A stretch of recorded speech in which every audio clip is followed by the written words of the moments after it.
The morning sun cast long shadows across the marble floors of the Maricopa County Superior Court as Detective Maria Santos adjusted her navy blazer and checked her watch for the third time. 8:47 a.m. In 13 minutes, the fate of a 3-year-old girl and her mother would hang in the balance of a justice system that seemed woefully inadequate for their situation.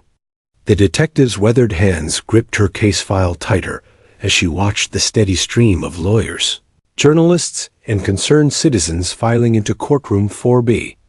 Judge Patricia Williams had been presiding over family court cases for 23 years, but she'd never encountered anything quite like the Martinez case.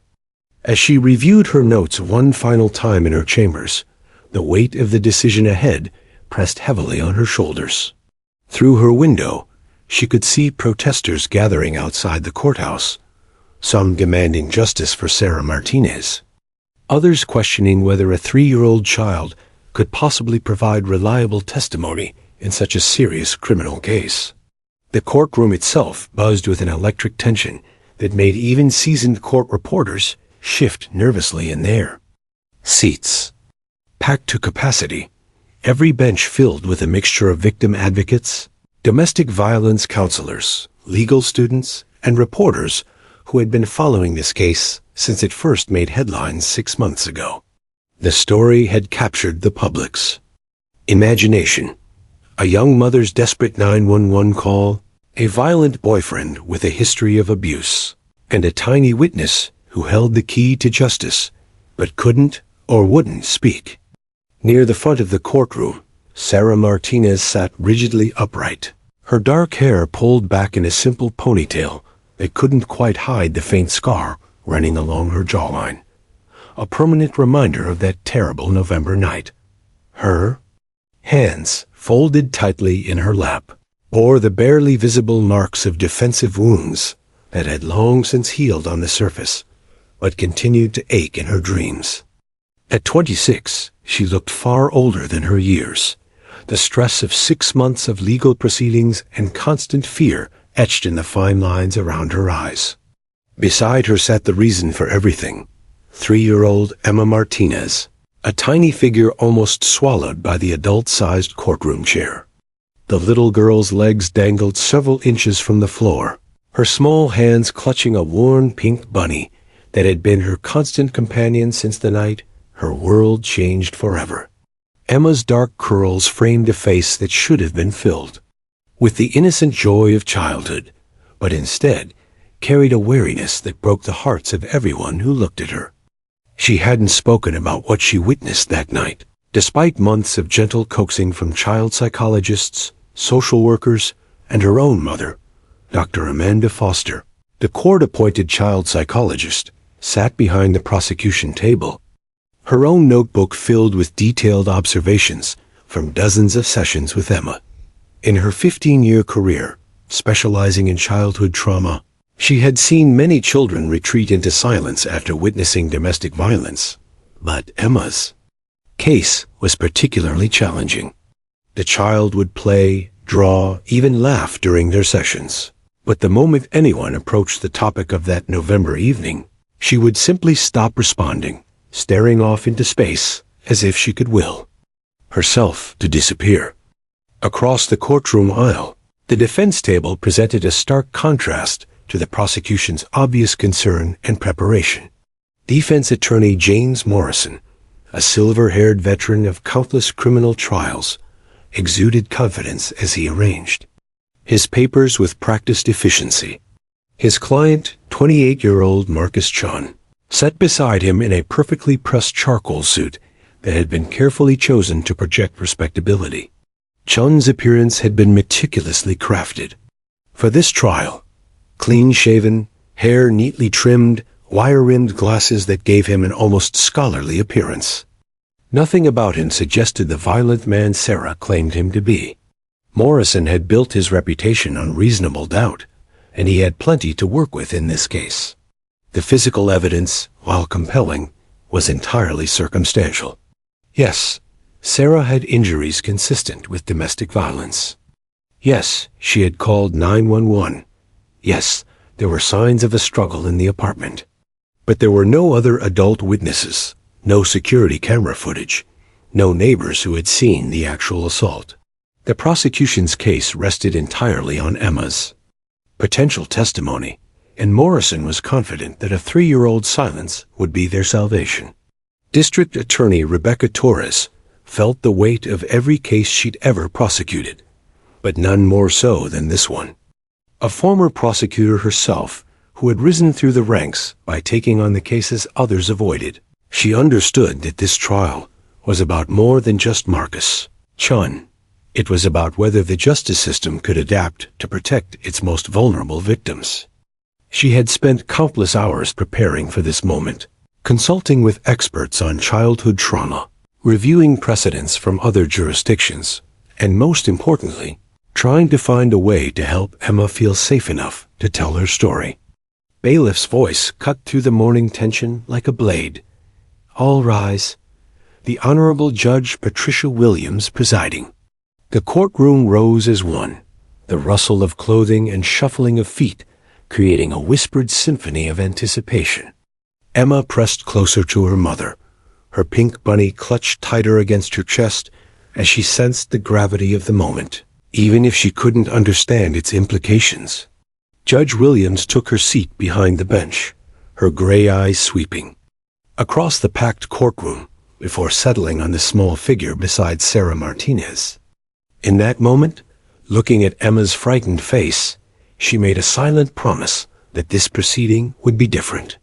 Traditional courtroom procedures might not work for a traumatized 3-year-old, but justice demanded they find another way.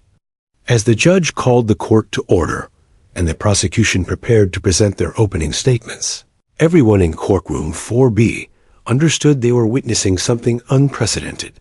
The next few days would determine whether innovation and compassion could triumph over legal tradition, whether a little girl's silence could be transformed into a voice for justice, and whether the system designed to protect the innocent could adapt quickly enough to save 2 lives that hung in the balance.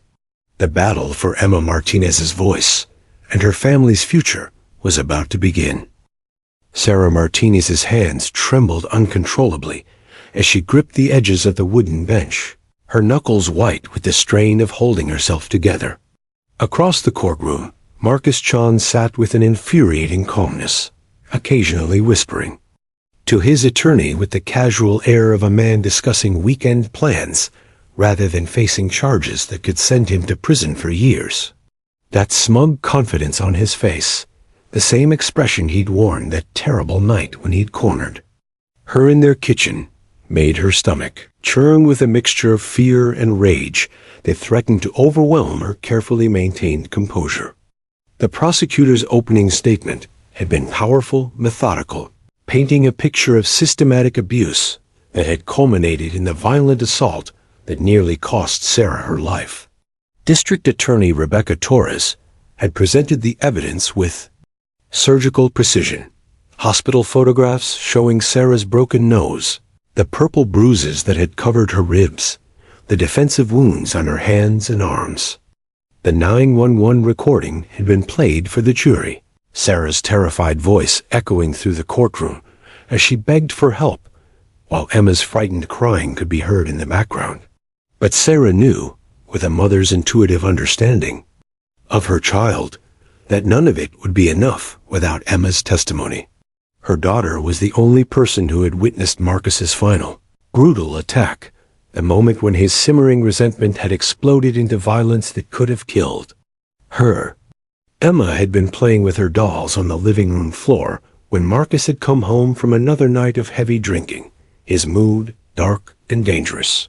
Sarah had tried to keep their interaction calm, preparing his dinner exactly the way he liked it, speaking in the soothing tones she'd learned might prevent his anger from escalating. The memory of that night still haunted Sarah's dreams. Marcus had been furious about something at work, a promotion that had gone to someone else, criticism from his supervisor, the usual grievances that he transformed into reasons to hurt her. He'd started with words, as he always did, tearing down her appearance, her intelligence, her worth as a mother. She had endured it silently, as she had learned to do, hoping his rage would burn itself out without turning physical. But something had been different that night, something more dangerous in his voice. When she had accidentally dropped a plate, while washing dishes, the sound of breaking ceramic had triggered something primal and violent in Marcus. He had grabbed her by the throat, slamming her against the kitchen wall with such force that stars had exploded behind her eyes. Emma's terrified screams from the living room had only seemed to fuel his anger further. "Shut that kid up!" he had roared, his grip tightening around Sarah's neck until black spots danced at the edges of her vision. What followed had been a nightmare of fists and fury that had left Sarah crawling across the kitchen floor, blood streaming from her broken nose, desperately trying to reach the phone to call for help. Through it all, Emma had watched from behind the couch, her tiny form trembling with terror as she witnessed the man she had once called Uncle Marcus trying to kill her mother. The sound of Emma's sobs had been the only thing that had kept Sarah conscious during those final, brutal minutes before the police arrived. Now, 6 months later, Emma had become a ghost of her former self. The bright, chattering little girl, who had once filled their small apartment with laughter and songs, had retreated into a silence so profound that sometimes Sarah wondered if her daughter would ever truly return to her. The child psychologists assured her that Emma's mutism was a normal response to trauma, that with time and therapy she would likely recover her voice. But time was running out, and Emma's silence was becoming Marcus's shield. Dr. Amanda Foster had tried everything in their sessions together. Play therapy, art therapy, gentle questioning, even hypnosis. Nothing had broken through the wall Emma had built around the memory of that night. The little girl would engage in other activities, would even smile and laugh during their sessions, but the moment anyone mentioned Marcus or that evening, she would simply stop responding, her eyes going distant and empty, as if she had learned to transport her mind somewhere safe. Sarah watched her daughter now, sitting so small and vulnerable in the courtroom chair, pink bunny clutched against her chest like armor. Emma's dark eyes darted nervously around the room, taking in the sea of adult faces, the formal atmosphere. That must have seemed as foreign and frightening as another planet. How could they expect a 3-year-old to understand the concept of testimony, of truth-telling under oath, of the weight of justice that rested on her tiny shoulders? The defense attorney, James Morrison, had made his strategy crystal clear. During his opening statement, without Emma's testimony, he argued, the prosecution's case was built on nothing but speculation and circumstantial evidence. Sarah could have inflicted those injuries on herself during their argument, he suggested with clinical detachment. She could have made up the entire story to gain custody of Emma and revenge against a man who had tried to leave their relationship. The 911 call proved nothing except that she was injured, not how she had sustained those injuries, or who was responsible for them. Morrison had painted Marcus as a hard-working man caught in a vindictive woman's web of lies. He pointed to Marcus's steady employment record, his lack of prior convictions, the character witnesses who would testify to his gentle nature and love for children. It was Sarah's word against his, Morrison argued, and reasonable doubt should prevent any conviction based solely on her accusations. But Sarah knew the truth that Marcus's carefully constructed facade concealed. She had lived with his violence for 2 years, had learned to read the warning signs in his voice, the dangerous glitter in his eyes when his temper began to rise. She had endured his psychological torment, his systematic destruction of her self-worth, his threats against Emma that had kept her trapped in their toxic relationship far longer than she should have stayed. The restraining order that currently protected them was temporary, dependent on the outcome of this trial. If Marcus was acquitted, he would be free to return to their lives with a vengeance that Sarah didn't want to imagine. She had seen what happened to other women who had tried to leave him, the mysterious accidents, The threats that always seemed to come from anonymous sources, the way evidence had a tendency to disappear when Marcus wanted it gone. Emma held the key to their safety, but that key was locked away behind the walls of trauma that a 3-year-old mind had erected to protect itself. As Sarah watched her daughter fidget in her chair, whispering secrets to her pink bunny that she couldn't share with the adults who desperately needed to hear them, she felt her last hope slipping away like sand through her fingers. The prosecution needed a miracle, and time was running out. Officer Kevin Walsh crouched down beside his German Shepherd partner in the marble-floored courthouse hallway, his calloused hands gently stroking the dog's thick fur as nervous energy buzzed around them. At 7 years old, Ranger was in his prime, 90 pounds of muscle, intelligence, and an almost supernatural ability to sense human emotion that had made him legendary among Arizona's law enforcement community. The massive dog's brown eyes held a wisdom that seemed almost human, a quality that had helped unlock the voices of dozens of traumatized children over their 5-year partnership. "What do you think, boy?" Walsh whispered, scratching behind Ranger's ears in the spot that always made the dog's tail wag slightly. "Think we can help this little girl find her voice?" Ranger's response was a gentle nudge against Walsh's shoulder, a gesture the officer had learned to interpret as quiet confidence. In their years together, Ranger had never failed to connect with a child who needed help, though Walsh knew this case would be their most challenging yet.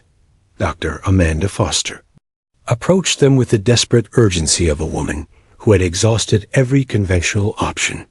Her usually immaculate appearance showed signs of stress, her normally perfect hair slightly disheveled, her professional suit wrinkled from hours of preparation. In her hands, she clutched a thick file containing Emma's psychological evaluations, artwork from their therapy sessions, and detailed notes documenting 6 months of failed attempts to reach the traumatized child. "Officer Walsh," she began, her voice barely above a whisper to avoid attracting attention from the reporters and court officials bustling through the hallway. "I know this is highly unconventional, but I've reviewed your work with the Henderson case last year and the Morrison twins the year before. Emma responds to animals. She talks to her stuffed bunny constantly, but she's completely shut down with humans when it comes to discussing that night." Walsh nodded grimly, remembering those cases.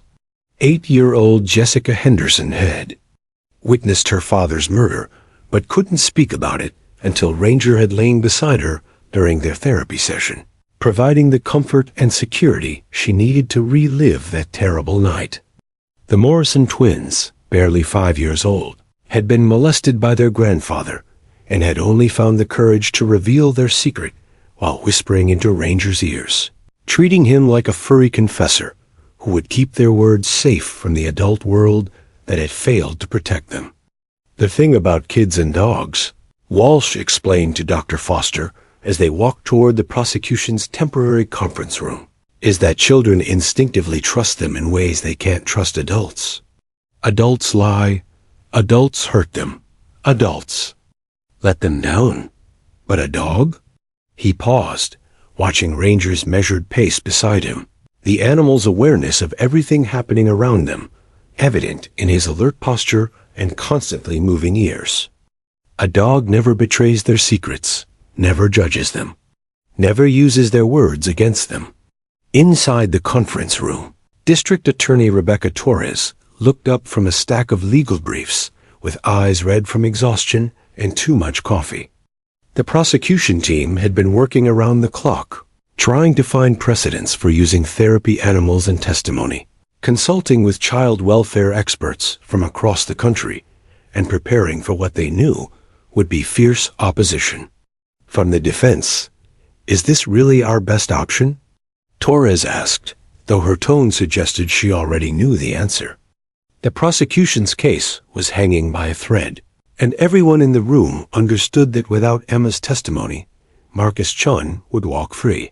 "What kind of legal challenges are we looking at?" Walsh had been through this before. Defense will argue it's prejudicial, that the presence of a cute dog is designed to manipulate the jury's emotions rather than elicit truthful testimony. They'll claim it's a circus act, an attempt to distract from the lack of real evidence. Some judges have agreed with those arguments in other jurisdictions. But Dr. Foster had done her homework.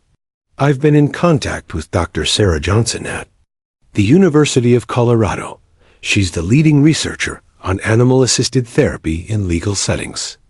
Her studies show that children are actually more honest, not less, when they feel emotionally secure. The dog doesn't change what they say. It gives them the safety they need to say it at all. Through the conference room window, Walsh could see the media circus that had grown around the case. Television trucks lined the street. Reporters thrust microphones at anyone who looked like they might have inside information, and protesters held signs reading, "Justice for Emma and Children's Voices Matter." The public attention had added another layer of pressure to an already impossible situation. Ranger, sensing the tension in the room, moved closer to Walsh and sat perfectly still, his presence somehow calming the frayed nerves of everyone present. The dog had an uncanny ability to absorb human anxiety and transform it into something manageable, a quality that had made him invaluable in crisis situations throughout his career. The defense attorney, Morrison, will fight this tooth and nail, Torres warned. He knows that if Emma testifies, his client is finished. He'll argue that it's unconstitutional, that it violates his client's right to a fair trial, that the court is allowing emotion to override evidence. Dr. Foster pulled out a folder containing photographs from her sessions with Emma. "Look at these drawings," she said, spreading them across the conference table. The images were heartbreaking in there. Simplicity, stick figures of a man hitting a woman, while a small figure cowered behind furniture. Emma's artistic representation of that night was clear and consistent. But without her verbal testimony to confirm what the drawings depicted, they were legally meaningless. "She knows what happened," Dr. Foster continued. "She remembers every detail, but she's built walls around those memories that traditional therapy can't penetrate. The trauma has convinced her that talking about it will somehow make it happen again, that speaking the truth will bring the danger back into her life." Walsh studied the drawings, each one telling the same story through a child's perspective. In his years of working with traumatized children, he had learned to read the signs of deep psychological wounds. The way Emma drew herself so small in each picture, the way the threatening adult figure loomed over everything else, the careful detail she put into depicting her hiding place behind the couch. "Judge Williams is known for being innovative," Torres said thoughtfully. "She's approved victim impact videos, allowed children to testify via closed-circuit television, even permitted emotional support animals in her courtroom for adult witnesses with PTSD. But this would be different. This would be asking her to allow a therapy dog to facilitate testimony from a 3-year-old in a felony case." The room fell silent as everyone contemplated the magnitude of what they were proposing. They were asking the justice system to evolve in real time, to adapt procedures that had been unchanged for centuries, to accommodate the needs of their most vulnerable victim. It was a legal Hail Mary that could either save Emma and her mother or destroy any chance they had of seeing justice served. Ranger shifted slightly, his warm brown eyes moving from person to person as if he understood exactly what was being asked of him. In those intelligent eyes, Walsh saw the same quiet determination that had helped so many other children find their voices when the adult world had failed them. The unlikely hero was ready for his most important mission. The Arizona Children's Advocacy Center sat like a beacon of hope on the outskirts of Phoenix, its warm adobe exterior and carefully landscaped gardens designed to feel more like a home than an institution. Inside, the walls were painted in soft pastels, decorated with children's artwork and inspirational quotes that spoke of healing and resilience. It was here, in the center's largest therapy room, that the most crucial preparation for Emma Martinez's potential testimony would take place. Dr. Amanda Foster had transformed the sterile space into something that might comfort a frightened child. Soft cushions were scattered across the carpet, toys arranged invitingly in every corner, and gentle music played from hidden speakers. But the room's most important occupant lay quietly near the window, his massive form creating an island of calm in the carefully orchestrated environment. Ranger rested on his side, his thick coat catching the afternoon sunlight as his intelligent brown eyes tracked every movement in the room. Officer Kevin Walsh sat cross-legged nearby, his usual police uniform replaced with casual clothes that wouldn't intimidate a small child. In his 20-year career, he had learned that children responded better to authenticity than authority, and today he was simply Kevin, Ranger's partner and friend, not a representative of the system that had so far failed to protect Emma and her mother. Sarah Martinez entered the room first, her protective instincts on high alert as she surveyed this new environment where so much depended on her daughter's response.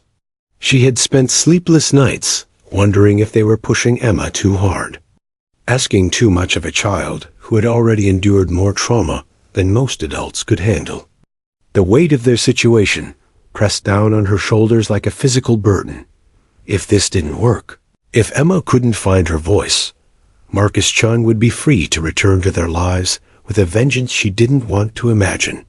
Emma appeared in the doorway like a tiny ghost, her pink bunny clutched against her chest and her dark eyes wide with uncertainty. She had grown thinner in the months since the assault, as if the trauma had somehow diminished her physical presence, along with her voice. Her once bright personality had dimmed to barely a flicker, emerging only in rare moments when she felt completely safe, usually when she was alone with her mother, whispering secrets to her stuffed animals that no adult was allowed to hear. For several long minutes, Emma simply stood frozen in the entrance, taking in this new space with the wariness of a wild animal sensing potential danger. Her eyes moved from the colorful toys to the comfortable furniture, to Dr. Foster's encouraging smile, and finally to the large dog lying peacefully in the sunlight. Something in Ranger's relaxed posture seemed to intrigue her. Here was a presence that demanded nothing from her, expected nothing, simply existed in patient silence. Dr. Foster had coached everyone in the room about the importance of letting Emma set the pace. Any pressure, any hint of adult expectations or demands could send the child retreating back into the protective silence that had become her refuge. They had to trust that Emma's natural curiosity and her innate connection to animals would eventually overcome her fear. Ranger, with the intuitive wisdom that had made him legendary among therapy animals, seemed to understand his role perfectly. He didn't move toward Emma or show any signs of excitement that might startle her. Instead, he simply breathed quietly, occasionally shifting position or yawning in the universal dog language that communicated complete relaxation and safety. His presence filled the room with a kind of peaceful energy that even the adults found calming. 20 minutes passed before Emma took her first tentative step into the room. Sarah held her breath, fighting every maternal instinct that wanted to encourage or guide her daughter's movements. This had to be Emma's choice, made at Emma's pace, in Emma's own time. The little girl moved like she was walking through water, each step deliberate and careful as she navigated around the scattered toys toward the window where Ranger lay. When Emma was still 3 feet away from the dog, Ranger did something that made everyone in the room lean forward slightly. Without lifting his head or making any sudden movements, he simply opened his mouth and let his pink tongue loll out slightly, the K-9 equivalent of a gentle smile. The effect on Emma was immediate and magical. For the first time in 6 months, her face lit up with genuine delight, and a sound escaped her lips. Not words, but a soft giggle that seemed to surprise even her. "He's funny," she whispered to her pink bunny, loud enough for everyone to hear. It was the first time she had spoken above a whisper in any setting outside her own bedroom, and Sarah felt tears springing to her eyes at the sound of her daughter's voice expressing joy instead of fear. Emboldened by Ranger's friendly response, Emma took another step closer. The dog's tail gave the slightest wag, not the excited thrashing that might overwhelm a nervous child, but a gentle movement that conveyed welcome and acceptance. Emma giggled again, this time looking directly at Ranger, instead of addressing her comments to her stuffed animal. "Does he like little girls?" she asked Dr. Foster, though her eyes never left Ranger's peaceful face. "He loves little girls," Officer Walsh answered softly. "Especially brave little girls who are kind to animals. Would you like to say hello to him?" Emma considered this question with the seriousness that children bring to important decisions. After a long moment, she approached close enough to extend one small hand toward Ranger's head. The dog remained perfectly still, allowing her to choose the level of contact she felt comfortable with. When her fingers finally made contact with his soft fur, Emma's entire demeanor transformed. "He's so soft," she exclaimed, her voice stronger, now filled with wonder rather than fear, "and warm, like a big teddy bear." She began stroking Ranger's head with both hands now, her pink bunny forgotten on the carpet as she discovered the magic of connection with this gentle giant. Over the next hour, Emma's transformation was nothing short of miraculous. She began talking to Ranger in the animated chatter that had been missing from her life for so long, telling him about her favorite cartoon characters, her collection of princess dolls, and the secret hiding place where she kept her special rocks. Ranger listened to every word with the patient attention that only dogs can provide, his eyes never leaving her face as she shared the innocent secrets of her 3-year-old world. Dr. Foster watched this interaction with professional fascination and personal hope. In her 15-year career, she had seen many breakthroughs, but never one as dramatic as Emma's response to Ranger. The child who had been virtually mute for months was now speaking in complete sentences, laughing, even singing. A song about rainbows that made everyone in the room smile through their tears. But the real test would come when Dr. Foster eventually had to guide the conversation toward that November night, the memories that Emma had buried so deep that even she seemed to have convinced herself they didn't exist. For now, though, they had achieved something that had seemed impossible just hours earlier. Emma Martinez had found her voice again, and she was using it to connect with the unlikely hero who might just save her family. The foundation of trust was being built, one gentle word at a time. Judge Patricia Williams's chambers had been transformed into something unprecedented in Arizona legal history. The formal judicial setting, typically reserved for private conferences between attorneys and stern legal discussions, now resembled a carefully orchestrated therapeutic environment designed to help a traumatized 3-year-old feel safe enough to speak her truth. The judge's imposing desk had been moved to one side, replaced by a circle of comfortable chairs arranged around a soft carpet where Ranger could lie comfortably while maintaining eye contact with Emma. The morning sun streamed through tall windows that had been left uncovered at Dr. Foster's recommendation. Natural light would help Emma feel less trapped than the harsh fluorescent lighting of a traditional courtroom. Even the usually stern portraits of past judges seemed less intimidating in this softer setting, their painted eyes witnessing what might become a landmark moment in the evolution of justice for children. Emma entered the chamber with newfound confidence, her small hand wrapped around Ranger's leather leash as if she were leading him rather than being led by Officer Walsh. The transformation in the little girl was remarkable. Gone was the trembling, silent child who had cowered in the courtroom just days earlier. In her place stood a small person who had discovered her voice again, even if she hadn't yet used it to speak about the night that had changed everything. "Good morning, Emma," Judge Williams said gently, her usually authoritative courtroom voice softened to the tone she might use with her own grandchildren. She had spent hours consulting with child psychology experts, preparing for this unprecedented session that would either make legal history or end in devastating failure. The weight of Emma's safety and her family's future rested heavily on the judge's shoulders as she watched the child settle onto the carpet beside Ranger. Defense attorney James Morrison sat rigidly in his chair, his usual courtroom confidence replaced by barely concealed anxiety. He had fought vigorously against this entire proceeding, filing motion after motion to prevent what he called therapeutic circus designed to manipulate emotions rather than establish facts. His objections had been overruled, but he remained ready to intervene if he believed his client's constitutional rights were being violated. Every word spoken in this chamber would be scrutinized later, potentially becoming grounds for appeal if Marcus Chan were convicted. District Attorney Rebecca Torres positioned herself where Emma could see her, but wouldn't feel pressured by adult expectations.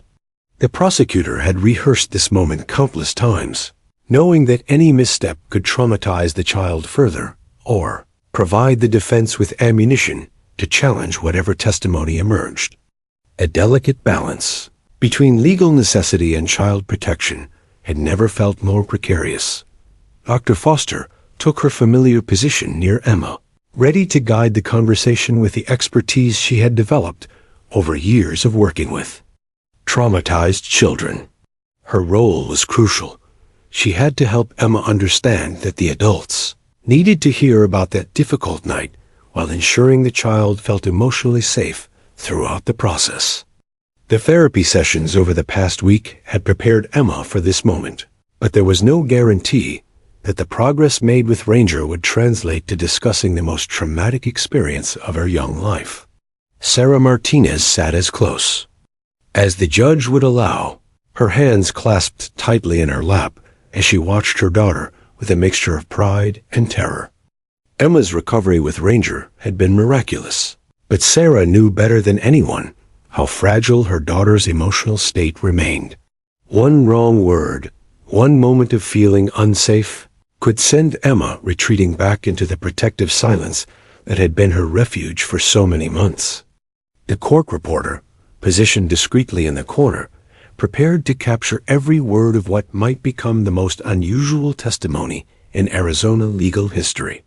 Her fingers hovered over the stenotype machine as she waited for the proceedings to begin, knowing that the accurate recording of this session could determine whether justice would finally be served for the Martinez family. Ranger settled onto the carpet with the practiced ease of a professional therapy animal, his massive form providing an anchor of stability in the room full of adult tension. The German Shepherd's presence seemed to fill the chamber with a sense of calm purpose, his intelligent eyes moving from person to person, as if taking measure of everyone's emotional state. When his gaze finally settled on Emma, his tail gave the slightest wag, a private signal between friends that everything would be okay. Emma, Dr. Foster began carefully, do you remember what we talked about yesterday? About how sometimes grown-ups need to know about things that happened so they can help keep little girls and their mommies safe. Emma nodded solemnly, her small hand resting on Ranger's back as she drew strength from his steady breathing. Ranger needs to know too, she said in her clear 3-year-old voice, because he helps keep kids safe from bad people. The simplicity of her understanding struck everyone in the room. To Emma, this wasn't about legal proceedings or constitutional rights or the complex machinery of justice. It was about telling her friend Ranger the truth so he could help protect her and her mother from the bad man who had hurt them. Judge Williams leaned forward slightly, her experienced eyes recognizing the crucial moment when everything could either come together or fall apart. That's right, Emma. Ranger is very good at helping keep children safe. And all the grown-ups here want to help keep you and your mommy safe too. Morrison shifted uncomfortably in his chair, recognizing that His client's fate might rest in the hands, or paws, of a therapy dog and the fragmented memories of a traumatized toddler. The legal precedent being set in this chamber could revolutionize how courts handle child witnesses. But for now, all that mattered was what Emma would or wouldn't say about the night Marcus Chun had nearly killed her mother. Emma looked around. The circle of adult faces, then down at Ranger's patient expression. In the dog's brown eyes, she seemed to find the courage that had eluded her for months. "Ranger," she whispered, leaning close to his ear, "I think it's time to tell you about the scary night when the bad man made Mommy cry." The chamber fell into absolute silence as everyone realized they were about to witness either a breakthrough that would change everything or a heartbreaking failure that would leave a violent man free to hurt the Martinez family again. Emma's next words would determine not just the outcome of this case, but potentially the future of how the justice system protects its most vulnerable victims. In that moment of perfect quiet, with sunlight streaming through the windows and a therapy dog providing silent support, the stage was set for truth to finally emerge from the mouth of a child who had carried its weight in silence for far too long. The silence in Judge Williams's chambers stretched, like a held breath as Emma's whispered words hung in the air. "I think it's time to tell you about the scary night when the bad man made Mommy cry." Dr. Foster felt her heart racing as she recognized the delicate moment they had all been working toward, the fragile instant when a traumatized child might finally find the courage to speak her truth, or retreat forever into protective silence. Emma's small fingers worked nervously through Ranger's thick fur as she prepared to unlock the memories she had buried so deeply. Sometimes even she pretended they weren't real. The German shepherd seemed to sense the gravity of the moment, his breathing becoming even more steady and rhythmic, as if he were consciously providing a calming anchor for the little girl who needed his strength. "Take your time, sweetheart," Dr. Foster said softly, her voice barely above a whisper. "Ranger is listening, and he wants to understand what happened so he can help keep you safe. You only need to tell him what you remember when you're ready." Sarah Martinez pressed her hand to her mouth to stifle a sob as she watched her daughter gather the courage to relive the nightmare that had shattered their lives. Every maternal instinct screamed at her to stop this process, to protect Emma from having to revisit that terror, but she knew that their survival, their freedom from Marcus's violence, depended on her daughter's ability to speak this truth. Emma closed her eyes for a moment, and when she opened them, they held a clarity that seemed far too old for her 3-year-old face. "It was after dinner time," she began, her voice gaining strength as she spoke directly to Ranger.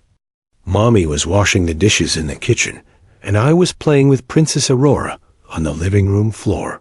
Marcus came home, and he smelled funny, like the medicine that burns your nose." Officer Walsh recognized the reference to alcohol, that a child might describe as medicine that burns, and he made a mental note while keeping his expression neutral. Every detail Emma provided would be crucial for the prosecution's case, but more importantly, each word she spoke was a step toward healing from the trauma that had stolen her voice for so many months. "Marcus was making his angry sounds," Emma continued, her hand never leaving Ranger's back. "He was saying mean words to Mommy, the words that made her look scared. I tried to be really quiet with my princess so he wouldn't notice me. But then," her voice wavered slightly, and Dr. Foster held her breath, praying the child wouldn't retreat now that they were so close to the truth.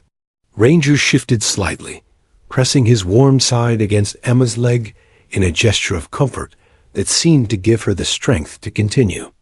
Then Mommy dropped a plate, and it made a big crash sound. Marcus got really, really angry, angrier than I ever seen him before. His face turned red and scary, and he started yelling so loud that it hurt my ears. Defense Attorney Morrison sat frozen in his chair, recognizing that his client's fate was being sealed by the clear, devastating testimony of a 3-year-old who was speaking with a ring of absolute truth. Everything about Emma's demeanor, her direct eye contact with the dog, her consistent details, the way her body language showed no signs of coaching or rehearsal, created a powerful impression of genuine memory rather than manufactured testimony. "What happened next, Emma?" Dr. Foster asked gently, though she could see the memories were becoming more difficult for the child to access. Emma's breathing quickened slightly, and she buried her face in Ranger's neck for a moment, drawing strength from his steady presence. When she lifted her head, tears were streaming down her cheeks, but her voice remained steady. "Marcus grabbed Mommy by her neck," she said, her small hands moving to her own throat to demonstrate. "He pushed her against the wall really hard, and she made choking sounds. I wanted to help her, but I was too scared to move." The court reporter's fingers moved silently across her machine, capturing every word of testimony that was unlike anything she had recorded in her 15-year career. The raw honesty of a child's perspective on domestic violence was both heartbreaking and powerful, creating a record that would likely be studied and referenced for years to come. Judge Williams felt tears threatening her professional composure as she watched this brave little girl relive the most terrifying experience of her young life for the sake of justice. In her 23 years on the bench, she had heard thousands of testimonies, but none had affected her as profoundly as Emma's simple, honest description of the violence that had nearly destroyed her family. "I hid behind the big chair," Emma whispered, "but I could still see everything. Marcus hit Mommy in her face, and there was red stuff blood coming from her nose. She fell down on the kitchen floor, and Marcus kept kicking her in her tummy. Mommy was crying and saying, 'Please stop,' but he didn't stop. He just kept hurting her." Sarah Martinez could no longer contain her sobs as she heard her daughter describe the brutality that Marcus Chun had inflicted while Emma watched helplessly from her hiding place. The guilt that had consumed Sarah for months, the knowledge that her innocent child had witnessed such violence, threatened to overwhelm her, but she forced herself to remain strong for Emma's sake. Emma looked up at the adults in the room, then back to Ranger's patient face. "I thought Marcus was going to kill my mommy," she said with the matter-of-fact honesty that only children possess. "I was so scared that I wet my pants, but I couldn't move to go to the bathroom. I just stayed behind the chair and prayed to God that someone would come help us." Dr. Foster realized they had reached the crucial moment, the point where Emma would either complete her testimony or become too overwhelmed to continue. "Emma," she said carefully, "you're being so brave. Ranger is very proud of you for telling him the truth. Is there anything else you remember about that night that you think Ranger should know?" Emma wiped her nose with the back of her small hand and looked directly into Ranger's brown eyes. What she would say next would determine not just the outcome of Marcus Chun's trial, but the future safety of her family and her own journey toward healing from the trauma that had nearly destroyed her young life. A moment of ultimate truth had arrived, and everyone in the chamber held their breath, waiting for the words that would change everything.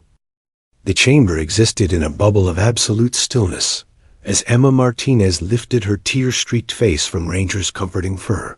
The 3-year-old's dark eyes held a gravity that seemed impossible for someone so young, yet the trauma she had witnessed had aged her in ways that broke the hearts of every adult watching. Dr. Foster recognized the crucial moment they had reached. Emma had described the violence, but she hadn't yet identified the perpetrator in terms that would satisfy a court of law. "Emma," Dr. Foster said with infinite gentleness, "you've been so brave telling Ranger about that scary night. He understands how frightening it was for you and your mommy. But Ranger needs to know, who was the person who hurt your mommy? What was his name?" The question hung in the air like a sword suspended by the thinnest thread. Defense attorney James Morrison leaned forward in his chair, his knuckles white as he gripped his legal pad. He knew that if Emma could clearly identify his client as the attacker, the case would be over. All his arguments about circumstantial evidence and reasonable doubt would crumble in the face of an eyewitness testimony so pure and devastating that no jury would ignore it. Emma's small hand continued stroking Ranger's thick coat as she processed the question. The dog's steady breathing provided a rhythmic comfort that seemed to give her strength, his warm presence anchoring her to the safety of the present moment, while she revisited the nightmare of that November evening. Officer Walsh watched the interaction with professional fascination, marveling once again at Ranger's intuitive ability to provide exactly the kind of support a traumatized child needed. Sarah Martinez felt her heart hammering against her ribs as she watched her daughter approach the moment of truth. For 6 months, she had lived with the fear that Emma might never be able to identify Marcus as her attacker, that the trauma might have scrambled her memories or made her too frightened to speak his name. Without that identification, Marcus would walk free, and Sarah knew with bone-deep certainty that he would return to finish what he had started the terrible night. Judge Patricia Williams had presided over thousands of cases during her distinguished career, but she had never felt the weight of a moment quite like this one. The precedent being set in her chambers would ripple through the legal system for years to come, potentially changing how courts across the nation handled testimony from traumatized children. But more immediately, a little girl's next words would determine whether justice would finally be served for a family that had suffered too much. Emma looked around the circle of adult faces, her gaze lingering on each person who had worked so hard to create this safe space where she could finally speak her truth.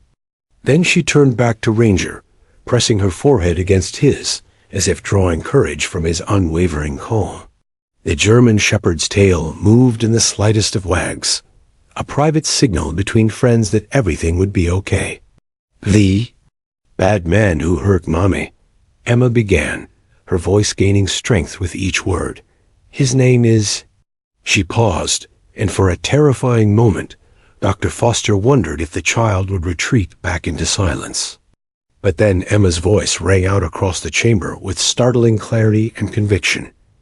"Marcus Hurt." The two simple words landed in the room like thunderclaps. Emma pointed toward the door that led to the main courtroom where Marcus Chong sat, waiting, her small finger unwavering in its accusation. "Marcus hurt Mommy really bad," she continued. "The floodgates of memory finally opened. Marcus kicked her when she was on the floor. Marcus made her bleed. Marcus was the bad man who tried to kill my mommy while I watched from behind the chair." The court reporter's fingers flew across her stenotype machine, capturing every word of testimony that would become the centerpiece of the prosecution's case. She had recorded thousands of hours of testimony during her career, but Emma's clear, unflinching identification of her mother's attacker carried a power that made her hands tremble slightly as she worked. Defense attorney Morrison felt his carefully constructed case collapse like a house of cards.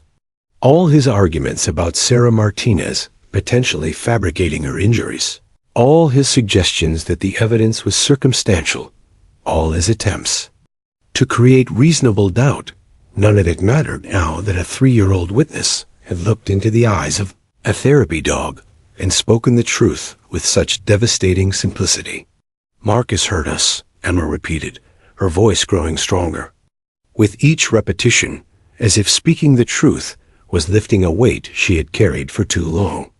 "He was mean and scary, and he hurt my mommy so bad that I thought she was going to die.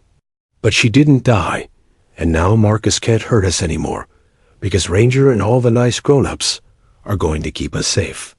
Officer Walsh felt Ranger's body relax slightly, as if the dog understood that his most important job was complete. The German shepherd had provided the emotional anchor that allowed Emma to unlock the memories she had buried so deeply, and his patient presence had given her the courage to speak words that would change everything for her family. Judge Williams blinked back tears as she witnessed what would later be described as one of the most powerful moments in Arizona legal history. The simplicity of Emma's testimony, Marcus Hurt, carried more weight than all the physical evidence and expert testimony combined. Here was truth in its purest form, spoken by a child too young to lie convincingly, too innocent to manipulate, too honest to be anything but completely authentic. Dr. Foster realized they had achieved something that had seemed impossible just weeks earlier. Emma had not only found her voice again, but she had used it to identify her mother's attacker with a clarity and conviction that would stand up in any court of law. The healing process would continue for months and years to come, but this moment represented a crucial victory over the trauma that had nearly destroyed this brave little girl. Sarah Martinez covered her mouth to muffle her sobs of relief as she heard her daughter finally speak the truth that would set them free. Marcus Hurt. Two simple words that carried the weight of justice, the promise of safety, and the hope of a future where they could live without fear. Emma looked up at all the adults in the chamber, then back to Ranger's patient face. "I told you the truth, Ranger," she whispered, "just like you wanted me to. Now you can help keep all the other little girls safe from bad men like Marcus." The moment that would change everything had arrived, and justice finally had its witness. The courthouse corridors buzzed with unprecedented energy as news of Emma Martinez's testimony spread like wildfire through the legal community.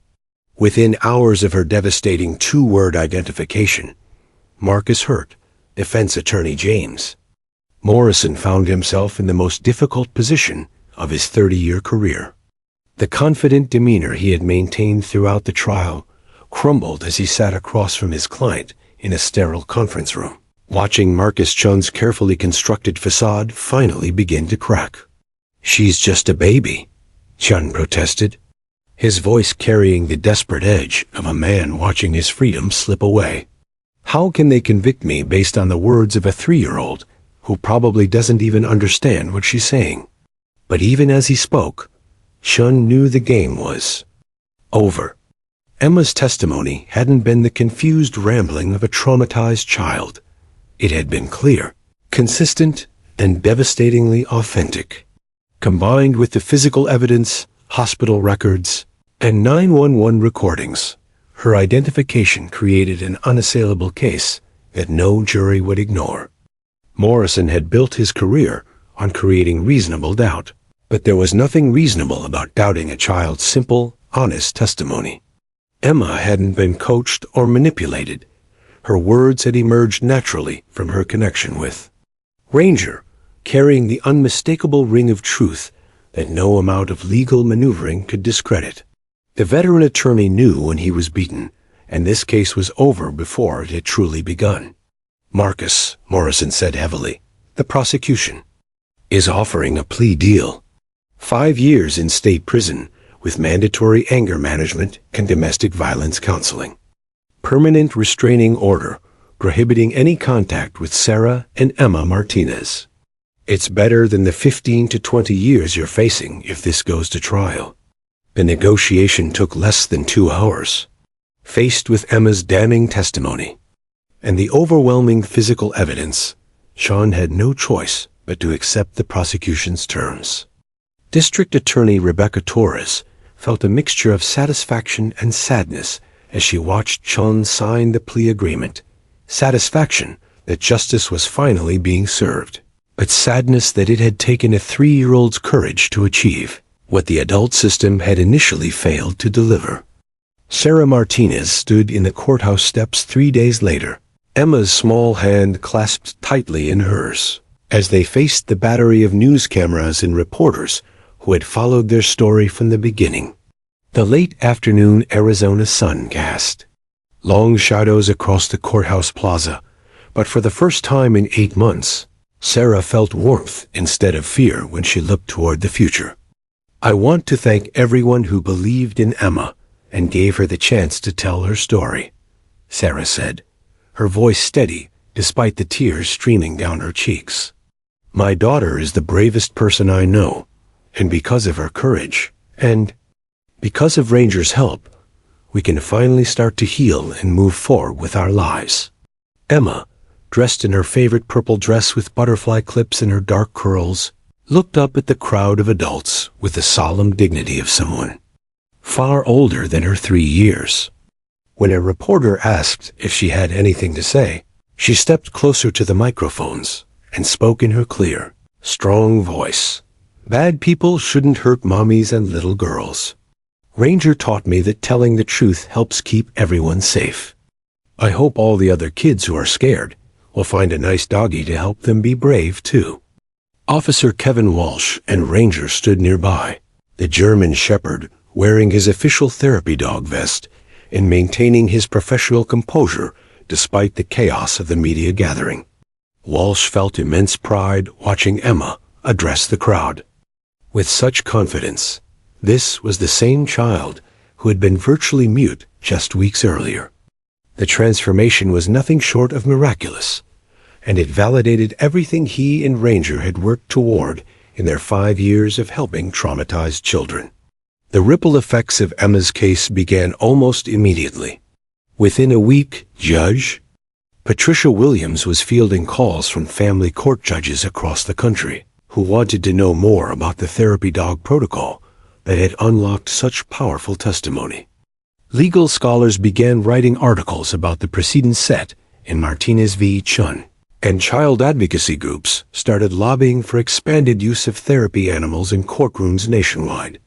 Dr. Amanda Foster found herself thrust into the spotlight.